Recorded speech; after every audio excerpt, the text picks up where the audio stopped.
संघर्षों से भरा है साथियों। तू हार मत मानना, तू हार मत मान, इरादा तेरा छोटा नहीं, तू वो पाएगा जो अभी तक तुमने सोचा नहीं। जी हाँ साथियों, में बहुत कुछ मिलेगा। हम इसी उद्देश्य से ये काम कर रहे हैं और शायद हमारे स्टूडेंट साथी भी पूरा मन बना चुके हैं।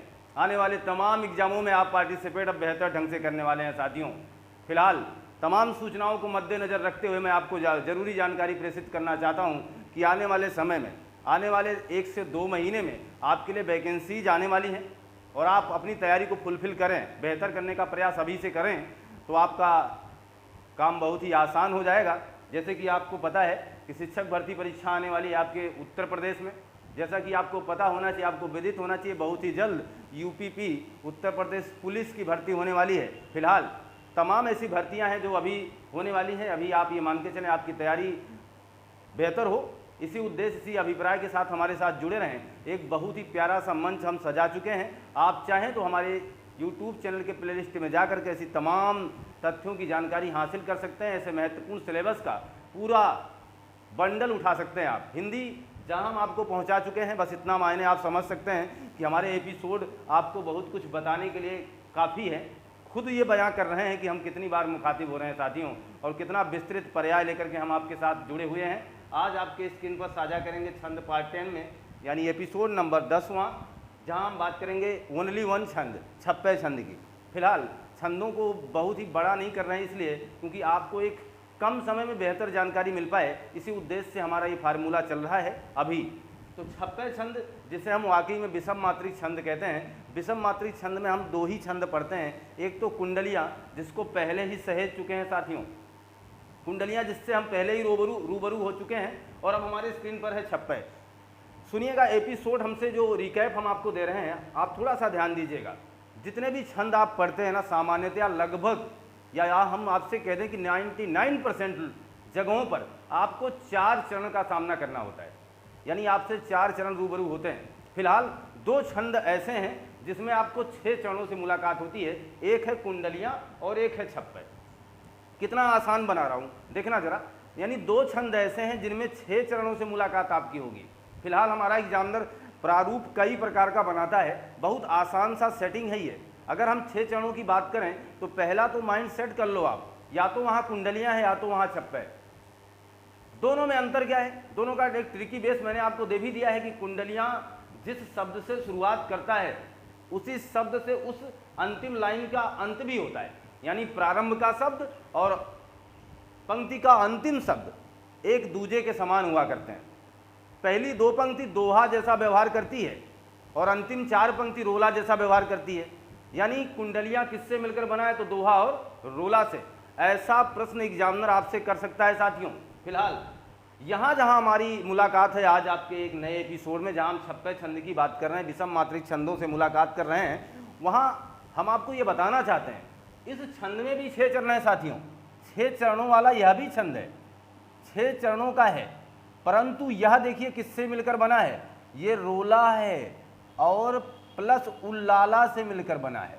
वहाँ दोहा और रोला था, यहाँ रोला और उल्लाला है। एग्जामिनर ये प्रश्न आपसे कर सकता है कि छप्पे छंद का निर्माण किससे हुआ है?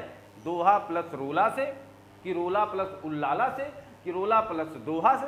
ऐसा वैकल्पिक व्यवस्था बना सकता है और आपको चुनाव करने के लिए आमंत्रित कर सकता है। फिलहाल हम उनके आमंत्रण को स्वीकार करते हुए, हम उनके निमंत्रण को महत्व देते हुए पूरी तैयारी के साथ उनके सामने हाजिर होने वाले हैं। और मुझे पूरा विश्वास हमारे स्टूडेंट साथी अब विफल नहीं होंगे, क्योंकि हमारी वक्तव्य को, हमारे इस दिए गए कंटेंट को बहुत ही बेहतर ढंग से आप समाहित कर रहे होंगे साथियों।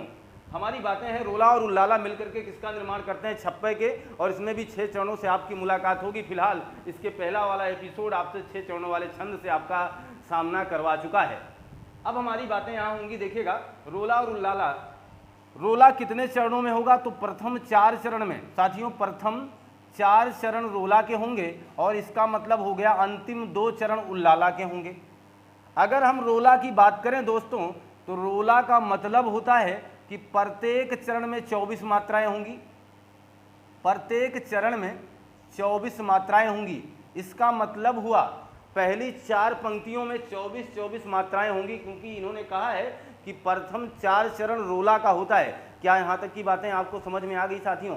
जी हाँ, हमारी बातें हैं कि हमें 6 चरणों से रूबरू होना है और 6 चरणों में पहले जो 4 चरण होंगे उनमें 24-24 मात्रा होंगी, अर्थात रोला जैसा व्यवहार प्रदर्शित करेंगी या रोला होंगी। क्लियर है ना?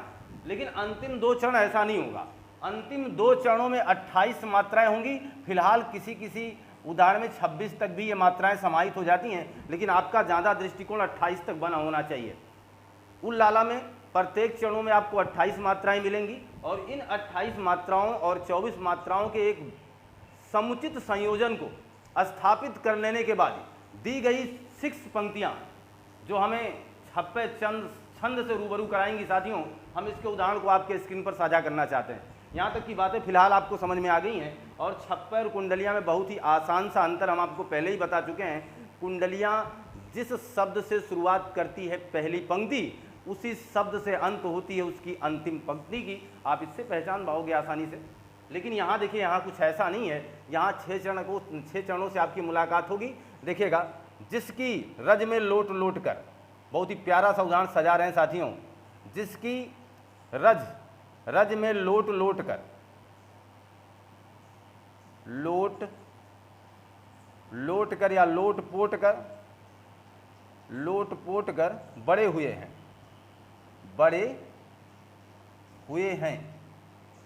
ये एक लाइन हो गई। जिसकी रज में लोट पोट कर बड़े हुए हैं और घुटनों के बल सरक सरक कर खड़े हुए हैं साथियों। घुटनों के बल, जब आप बहुत ही छोटे थे, घुटनों के बल सरक सरक कर खड़े हुए हैं। ये हमारे जीवन की शुरुआत है, सबके जीवन की शुरुआत है। बल सरक सरक कर खड़े हुए हैं। कितनी प्यारी लाइन देखिएगा साथियों। जिसके रज में आप लोट लोट कर बड़े हुए हैं, रज का मतलब मिट्टी है।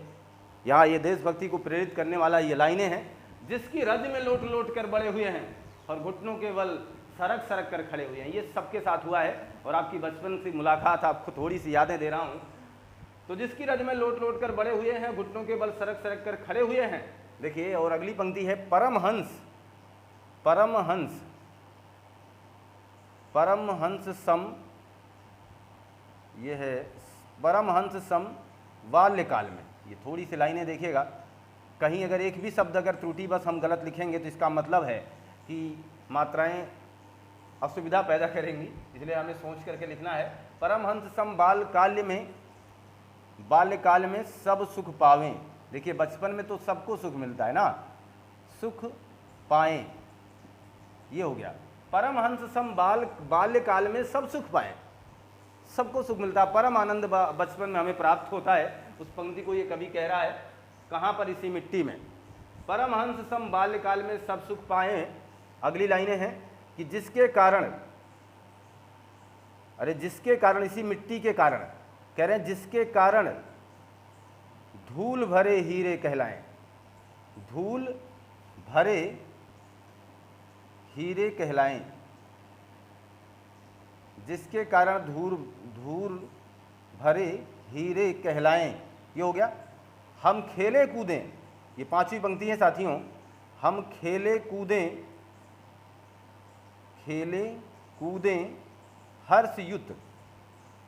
हर्षयुत, हम खेले कूदें हर्षयुत। जिसकी प्यारी गोद में, किसके गोद में खेला करते थे आप? इसी मिट्टी, इसी धरती माँ के प्यारी गोद में हे मातृभूमि। लीजिए, आ गई ना बात वही जो हमने आपसे पहले भी कह दिया। हे मातृभूमि तुमको निरख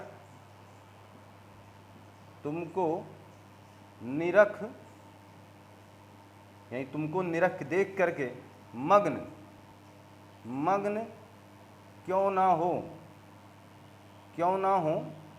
मोद में। मोद का मतलब खुशी, आप कह सकते हैं मोद में, कि आपको देख करके हमें खुशी क्यों ना हो, हम क्यों ना हर्षयुक्त व्यवहार करें, क्यों ना हम मुस्कुरा बैठे, क्यों ना हम उस यादों को सहेज लें। ऐसे कवि की भावना है और कवि इस देश प्रेम से अभिप्रेरित होकर के ये पंक्ति लिख रहा है और कह रहा है जिसकी रज में लौट लौट कर बड़े हुए हैं और घुटनों के बल सरक सरक कर खड़े हुए। बहुत ही आसान सा इसका अर्थ है और आप इस अर्थ से वाकई मेरे हिसाब से आप रूबरू हो चुके होंगे। इसे बताने की कोई बहुत ही आवश्यकता नहीं है। हमारा काम, हमारा दायित्व तो दूसरा है। हमारा दायित्व यह है कि हम इसके प्रथम 4 चरणों की मात्राओं को गिने और प्रत्येक चरण में 24 मात्राएं हमें मिले तो हम कुछ बात आगे की करें। ये हमारा दायित्व है साथियों और हम कुछ यही करने के लिए तैयारी बना चुके हैं। देखिएगा हम मात्रा लगा रहे हैं और मात्राओं के साथ हम आपसे रूबरू हैं। देखिएगा यहाँ पर हम चाहेंगे ऊपर मात्रा लगा दें, 1 1 2 1 1। इसको आप लघु गुरु कह सकते हैं साथियों। मैं 1 कह रहा हूँ, 1 का मतलब लघु कह लीजिए और 2 कहूँगा तो 2 का मतलब गुरु कह लीजिए, जो इंग्लिश के यस जैसा बनेगा। यहाँ 2 होगा, यहाँ 2 होगा, यहाँ 1, यहाँ 2, यहाँ 1, यहाँ 1 1 और यहाँ 1 हो गया, यहाँ 2, यहाँ 1, यहाँ 2, यहाँ 2। कुछ इस तरीके का फार्मूला सेटअप बन रहा है साथियों। काउंट किया जाएगा 2 2 4 2 6 2 8 2 10 11 2 13 1 14 15 16 17 2 19 1 20 2 22 2 24। फिलहाल पहली जगह हम लोग सही साबित हो चुके हैं साथियों। 24 मात्राओं से पहली पंक्ति में हमारी मुलाकात हो चुकी है। अब हम दूसरी पंक्ति पर अपना दृष्टिकोण बनाएंगे और साझा भी करेंगे। यहाँ देखिएगा 1 2 2 4 होना चाहिए, 4 2 6 1 7 1 8 1 9 1 10 1 11 12 13 14 15 16 17 2 19 1 20 2 22 2 24। यहाँ भी फिलहाल 24 मात्राएं आ गई साथियों। इसका मतलब प्रथम 2 पंक्ति 24 मात्राओं से हमें रूबरू मिल चुकी है। अगर आगामी 2 पंक्तियों में कोई एक भी पंक्ति 24 मात्रा की मिले तो हमें समझ जाना चाहिए कि हम सही दिशा की तरफ हैं, सही दिशा की ओर हैं। ठीक है, ये चीज़ समझिएगा। आगे समझिए 1 2 3 और 2 5 1 6 1 7 1 8 2 10 11 2 13 14 2 16 17 18 19 20 2 22 2 24। देखिए फिलहाल लगातार 3 पंक्तियों में 24 24 मात्राएं आ जाएं और उसमें 6 चरणों से मुलाकात हमारी हो रही हो, हमें बिल्कुल निसंकोच अब आगे का कार्य दायित्व छोड़ ही देना चाहिए। हमें इसे छप्पे छंद मान लेना चाहिए। यहीं से मैं आपको सहजता के लिए बता रहा हूँ, बताऊँगा तो पूरा मैं, लेकिन सहजता के लिए बता दूं कि इतने में आपका कार्यदायित्व तो पूरा हो जाता है साथी। क्योंकि ऐसा कोई छंद नहीं है जिसके प्रत्येक प्रथम 3 चरणों में 24 24 मात्राएं आपको कहीं मिलेंगी, ऐसा कोई है नहीं। इसलिए हम लोग तरीके के साथ, इस पूरे व्यवहार के साथ जुड़ करके हम इसे छप्पे छंद से रूबरू मानते हुए इस पर टिक कर सकते हैं। लेकिन फिलहाल पूरी कहानी समझ लें। आगे देखिएगा 1 2 2 4 2 6 1 7 1 8 2 10 11 12 2 14 2 16 2 18 19 20 2 22 2 24। यहाँ भी प्रथम 4 पंक्तियाँ, जैसा कि ये छंद कहता है, जैसा कि इसने हमें पहले ही नियम बता रखा है कि हमारे प्रत्येक चरण में 24 24 मात्राएं आएंगी, वो भी प्रथम 4 चरणों में, और जिसे हम रोला जैसा व्यवहार मानते हुए रोला मानेंगे। इसीलिए हमने आपसे कहा है कि छप्पे छंद के प्रथम 4 चरणों से मुलाकात आपकी रोला जैसी होगी और इसके बाद आपकी मुलाकात उल्लाला से होगी, जिसमें 28 मात्राओं का समागम होगा। साथियों अब हम यहाँ काउंट करेंगे। देखिएगा 1 2 2 4 2 6 6 2 8 2 10 10 11 2 13 और ये हो गया 14, ये 15 हो गया, 16 17 2 19 2 21 2 23 2 25 1 26 25 1 26 2 28। फिलहाल यहाँ 28 मात्राओं से आपकी मुलाकात हो चुकी है। नियमबद्ध तरीके से हम आगे बढ़ रहे हैं साथियों। इसका मतलब उदाहरण हमारा सही है, हम छप्पे छंद से ही रूबरू हैं। आगे देखिएगा, अगर हम यहाँ बात करें तो 2 2 4 1 5 2 7 1 8 9 10 2 12 13 14 15 2 17 18 2 20 21 2 23 2 25 1 26 2 28। फिलहाल जैसा हमने बोला था वैसा हमने पाया है, जैसा हमने सोचा था वैसा हमने देखा है साथियों। ये पूरा स्क्रीन आपका सज चुका है और आप छप्पे छंद से और उसकी बारीकियों को समझ चुके हैं। बहुत ही ज़्यादा टाइम को स्पेंड करने की ज़रूरत नहीं है, आप इसका स्क्रीनशॉट लीजिए। तो हम ये मान के चलते हैं कि आपको ये कंटेंट वाकई में समझ में आ चुका है और आप कुंडलियाँ और छप्पे छंद जैसे विषम मात्रिक छंदों को बेहतर ढंग से पहचान पाए हैं। हमारे साथी मुस्कुराएंगे, हमारे साथी अब ये जान चुके हैं कि हाँ हम अपने कार्यदायित्व को पूरा कर चुके हैं। तो लाइक शेयर आपका बनता है साथियों। हमारी मुलाकात आपसे अब नए एपिसोड में होगी। पढ़ते रहिए, मस्त रहिए, खुशहाल रहिए। आपका दिन शुभ हो। आपको बहुत बहुत धन्यवाद।